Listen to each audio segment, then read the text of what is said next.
Welcome to Regold's Dance Life Podcast for dance teachers and dance studio owners who have a passion for the art of dance. Hello, welcome to Regold's Dance Life Podcast. My name is Stacey Morgan, and I'm on the one side of the world, and on the other side of the world is the fabulous Ree Gold. How are you, Ree? I'm awesome. I'm so happy to be talking to you on the other side of the world. Actually, how cool is that we're on two sides of the world? It is very, very cool. This episode of Regold's Dance Life Podcast is brought to you by IDEA, the International Dance Entrepreneurs Association. If you're a dance studio owner or a dance teacher, you definitely want to tap into the fabulous resources that are part of IDEA, as well as all of the wonderful IDEA members that can give you lots of advice and share your wins and your challenges. You can find out more at ideadance.org. Today, Ree, we're talking about a new season, a brand new season. Everybody's gearing up to head straight into the new year. You know, all fired up after attending the conference or having a really relaxing summer break. But when we go into a new year, sometimes we forget some of the important things that are part of running a studio, like putting in place some really robust systems and processes around feedback for your teams. And that's what we're going to be talking about today, feedback, because feedback is a word that scares some people, right? It's not always something that people are willing to share their opinions on or to say that they're very good at, especially as dance studio owners. It's funny because when you said feedback, maybe those listening should use that word, because I would have thought critique. Oh, no. Okay. That's scary. But that is probably how our listeners are thinking about it when they're going to get feedback. Their fear is that they're going to be critiquing someone, and how will that be accepted? So your word, the word feedback, actually puts, even that's better than faculty review. Let's hang out and have some feedback, or a feedback session. Yes. Yeah. Feedback, even faculty review is a little bit scary. But the thing about it, Ree, is that it needs to not be something scary. It needs to be something that has a system. It needs to be something that you're doing on a regular basis with your team in order to make sure that you're getting the best value for money, in order to make sure that they are learning and growing in their role so that they enjoy it and they're really, pumped to come to work every day. And it's also about making sure that you have those systems and processes in place so that if something does go wrong, you automatically have a platform with which to discuss it. It's not like you're going, oh, something's gone wrong and how do I fix it and what do I do and where do I go from here? The system's in place and all you have to do is take a deep breath and follow the system. I'm with you on that. And you know that the go wrong part of this happens few and far between. Yes, but I think when people think about feedback, they think that that's all we're talking about, right? That you only want to catch up with your team and tell them when something is wrong. Right. But a consistency, which is what you're bringing up, to these feedback sessions, and then listening. A feedback session is also you listening to them and their needs and how you can improve. A consistency to that and an openness to that already is opening the door to a loyal person who feels comfortable being your employee and communicating with you. Yeah. And a loyal person that's going to want to be invested in helping you grow your business as a dance studio owner as well. Because you want people on your team that are not just great teachers, but you want people that are really open to feedback. You want people who are open to change, who are happy to follow your direction and your vision for your dance studio. You want people that are invested, that understand what the purpose of the whole thing is, right? You don't just want people who are going to teach a good class. There's so much more that comes to the role. It is about sharing your vision. It is about working with people who totally understand what it is that you want to accomplish. And it's about them looking at you as a leader that they respect and want to do good for you. Yes.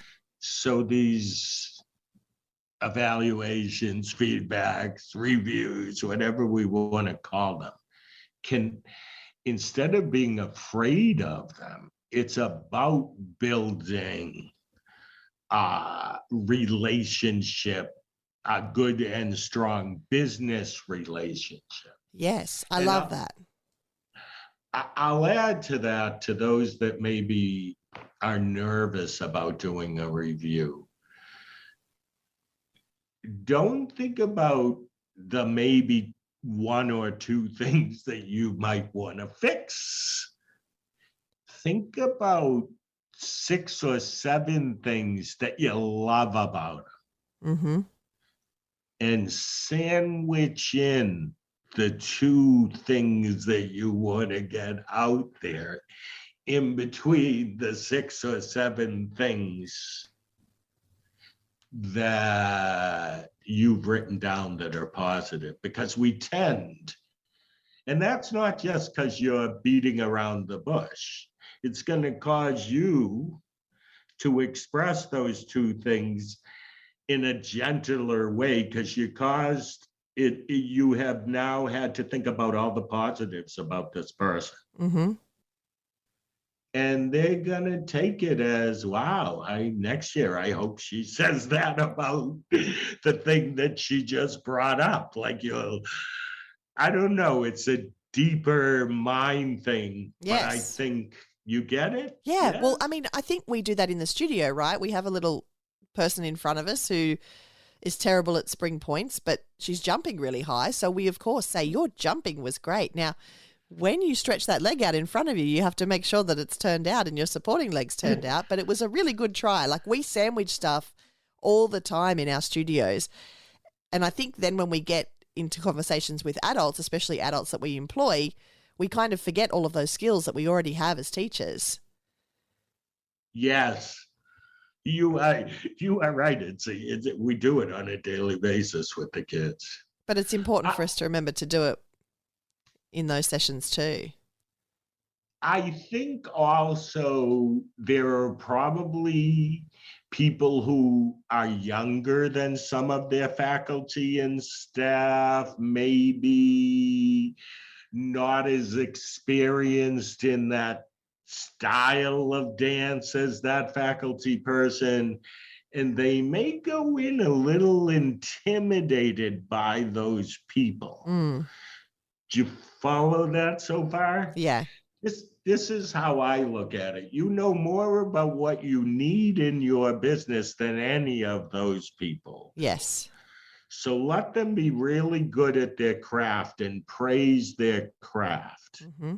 But communicate to them what it is that you need from them to continue the success that they're seeing all around them. Yep.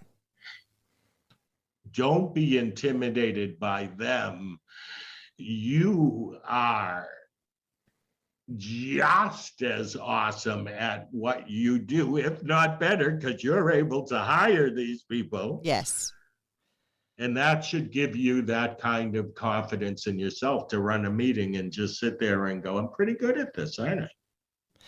I love that.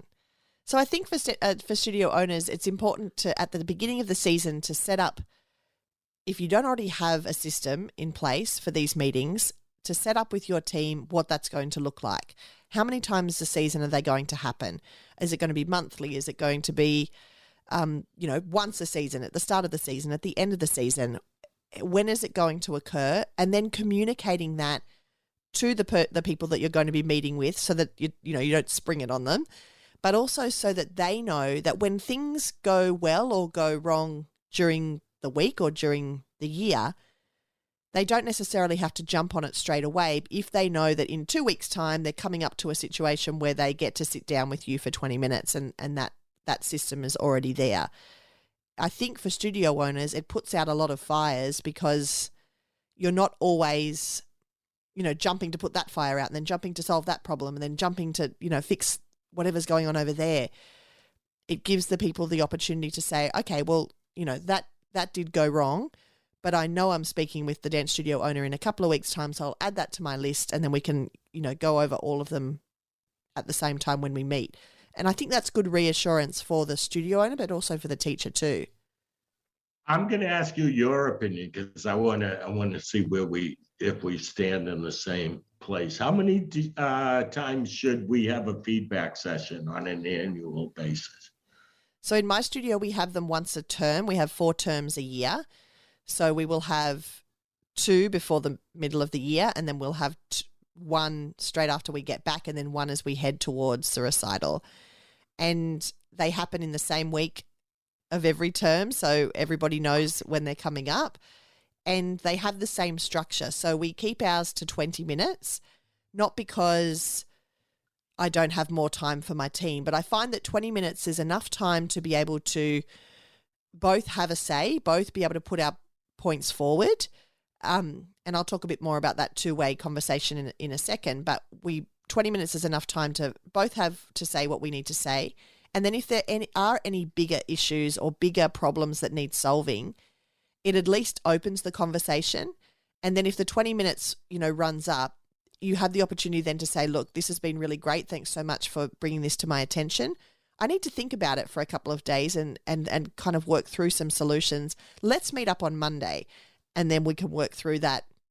And you can, have another meeting that perhaps is an hour long, depending on what the problem is you're solving. But it means that there's a clear expectation. I used to do it, where I'd meet everybody for coffee and it would end up being an hour and 15 minutes and we'd talk about all sorts of things. And it was great for relationship building, but it wasn't great in establishing what the meeting was actually for.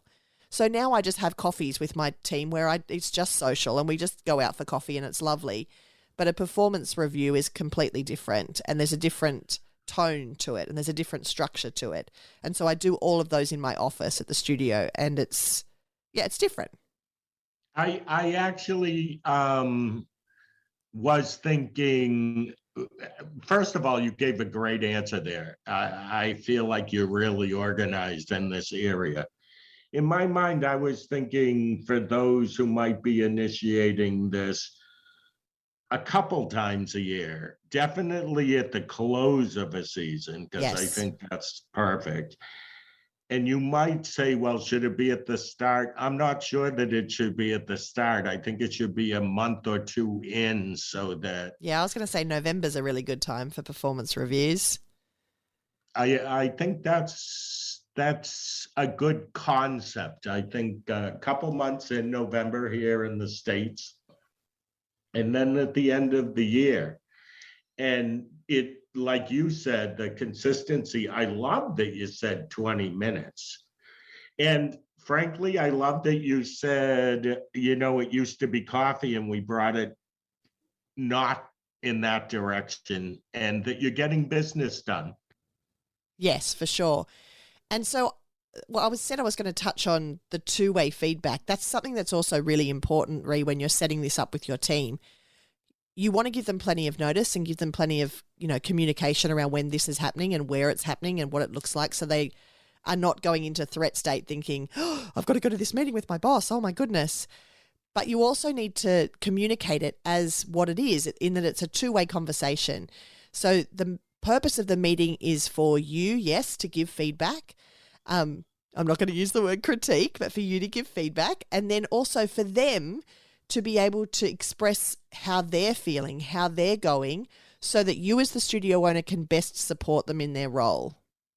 Because that's exactly what you want to do. You want to support your team as much as you can.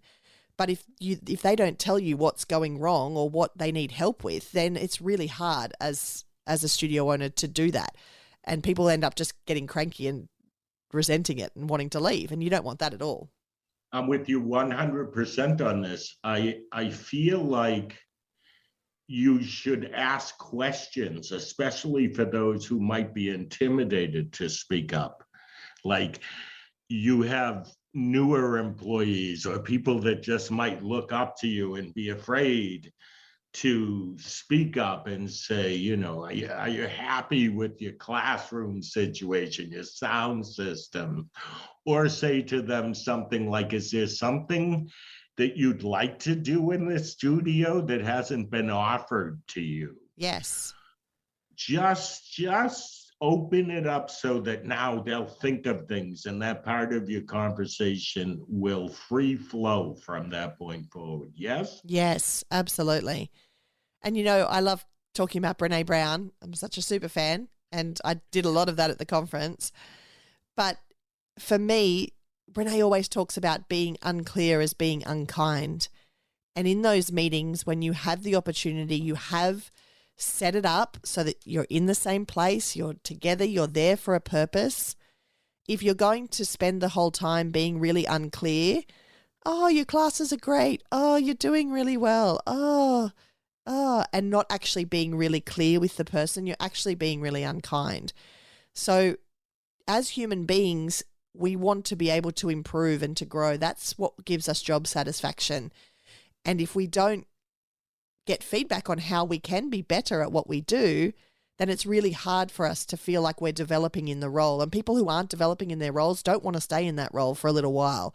And as studio owners, we all know how much it costs to have to, go out and look for new employees and to hire new people. That's an expense that we don't want to have unnecessarily. And it's upheaval in our studio.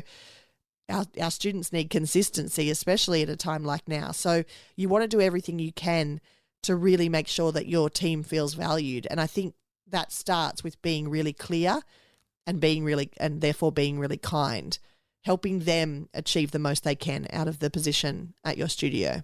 Can I add a little something thought to this? Yeah. So we've talked about whatever we're going to call these reviews, whatever.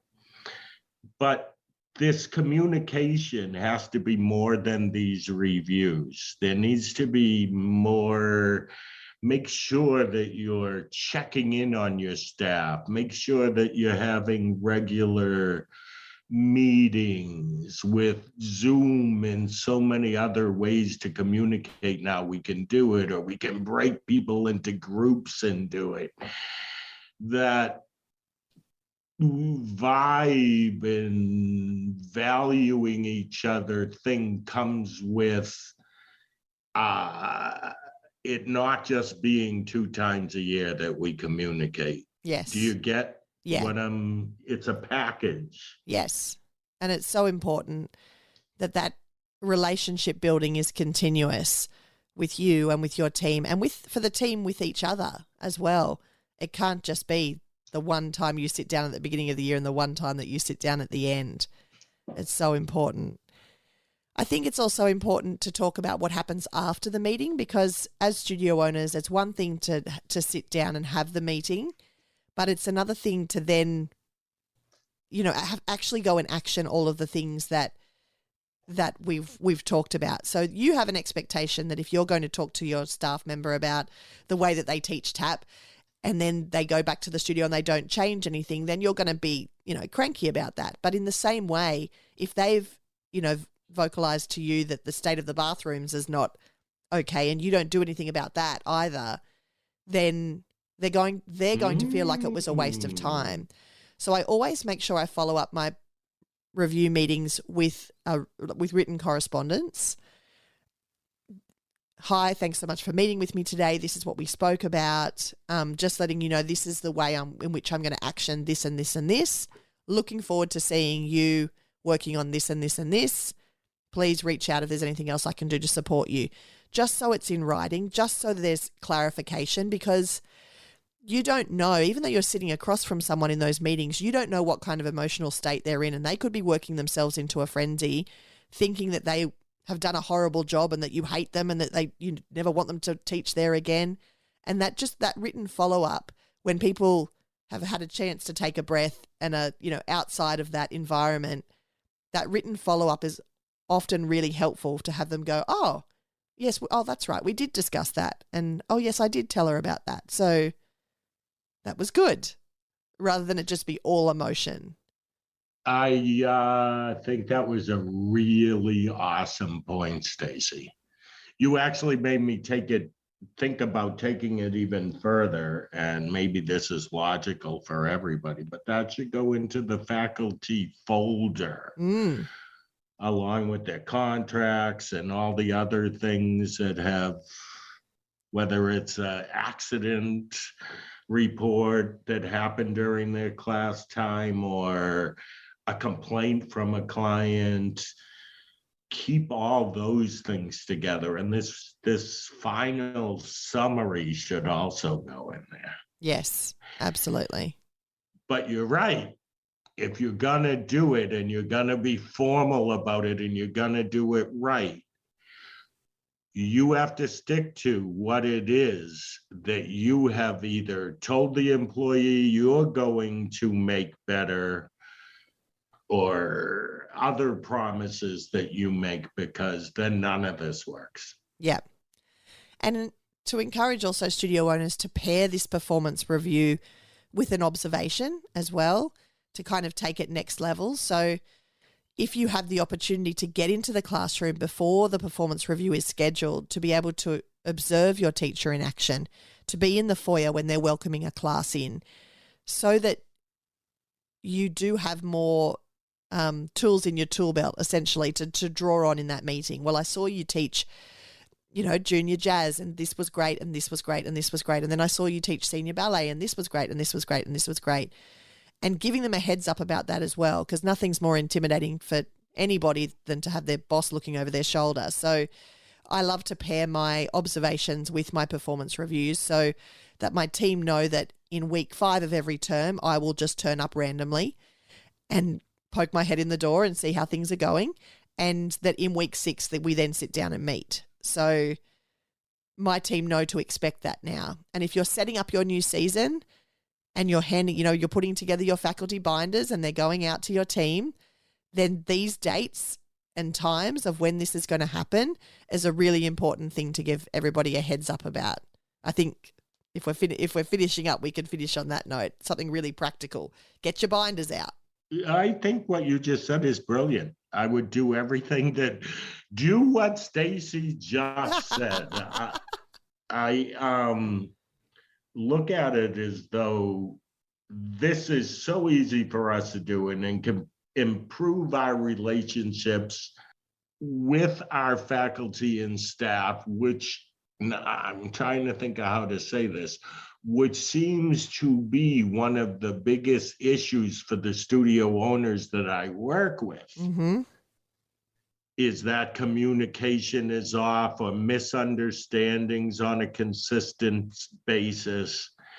You do this, and you're just eliminating the possibility of all of these misunderstandings. It's like, to me, there's a fear. And I was thinking about this, but I didn't want to say it when you were talking about it. Here's another reason that the dance teacher might have a fear, but you have to get over it because you'll get better with it, is what they might say you need to improve on. 100%. And many times I've, gone into a meeting gung-ho with an agenda of my own of what I'm going to say to the other person, and be completely floored by all of the things that they have, the list that they have for me. What was the one shocking thing you learned from somebody, or the thing that surprised you the most? Well, and this is still something I'm working on, but this completely floored me. I have people on my team who teach dance, but who also take on different roles. I got that from the fabulous Terry. She is the queen when it comes to delegating. And so I have teachers who do my marketing, and I have teachers who do my business development, and I have teachers that do my performance team.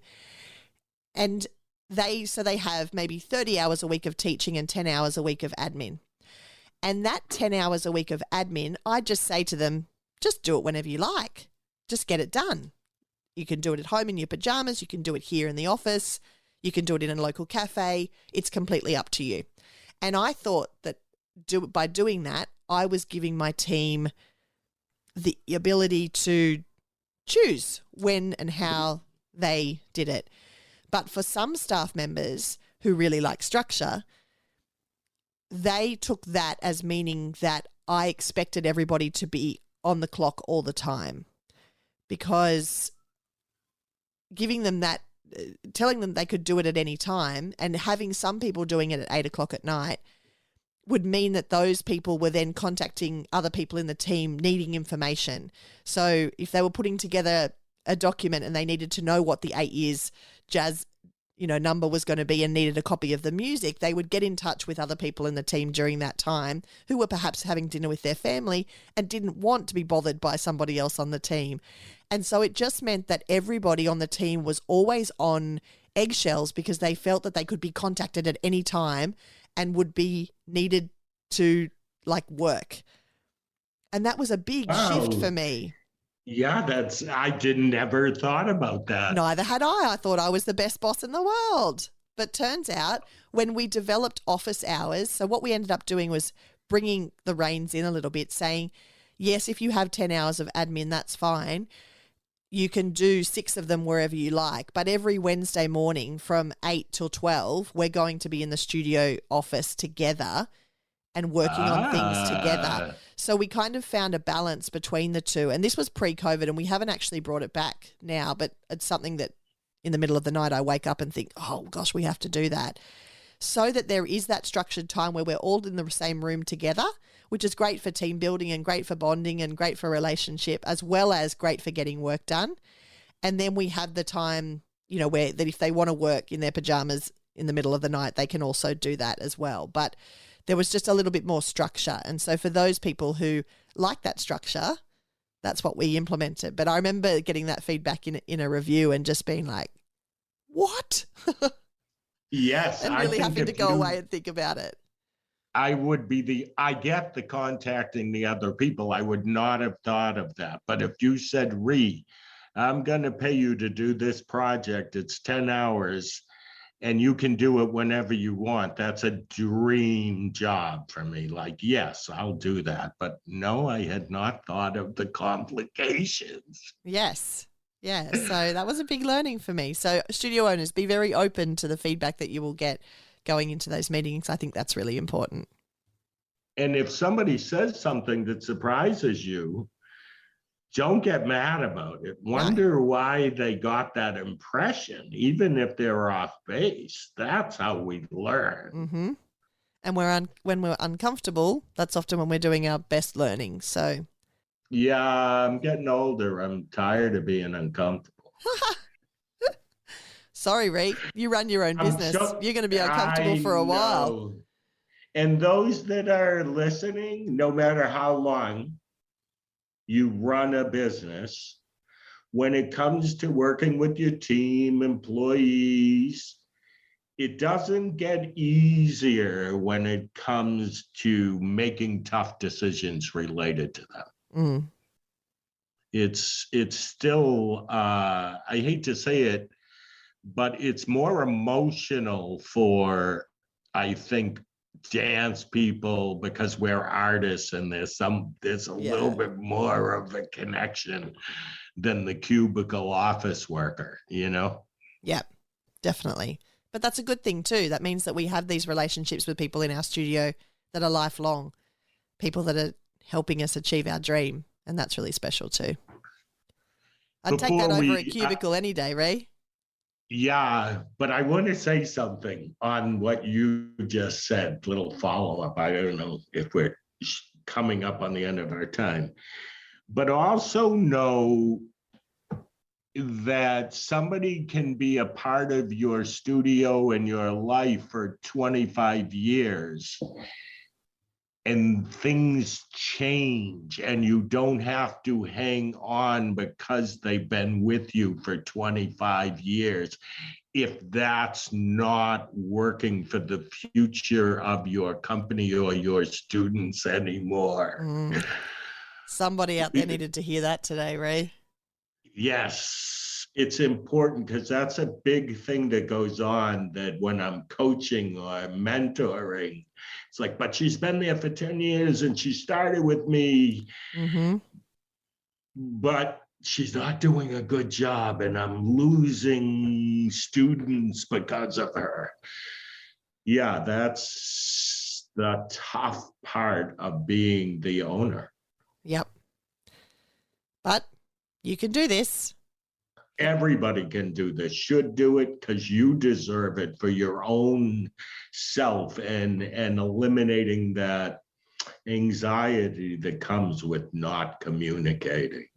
And my business mentor always says, Ree, you just need 20 seconds of bravery. So when it comes to making those big decisions and you walk into the room and the person is standing in front of you for that conversation, you just got to be brave for 20 seconds, because by the time 20 seconds is gone, you're in the conversation, you're talking, you're in the moment, it's happening. The train has left the station. But those first 20 seconds, you've got to be brave. But it's just 20 seconds. I love that. I love this conversation. Yeah, we've gone for a while. We better wrap it up. Yeah, confidence, guys. Just confidence in running your business the way you want to run it and building a team that understands that. And if they don't fit in, and not everyone will, you have to do what's right for your business and your students. And if you want a Bada boom. Bada boom. If you want a great book on just that topic, Jim Collins' Good to Great is the Bible of leadership and team and getting the right people on the bus and getting those people in the correct seats on your bus. So if you haven't read Good to Great as a dance studio owner, get onto that. Okay, I'm going to stop talking now. We're both going to stop talking now. Thank you so much for listening to today's episode. I'll let you close it out, Ree. Enjoy the journey. Thank you for joining us for Ree Gold's Dance Life podcast. Learn more about joining the International Dance Entrepreneurs Association, the Dance Life Teacher Conference, and the Dance Life Retreat Center at regold.com, or follow Ree Gold's Dance Life on Facebook. Enjoy the journey. You've been listening to another Morgan Media production.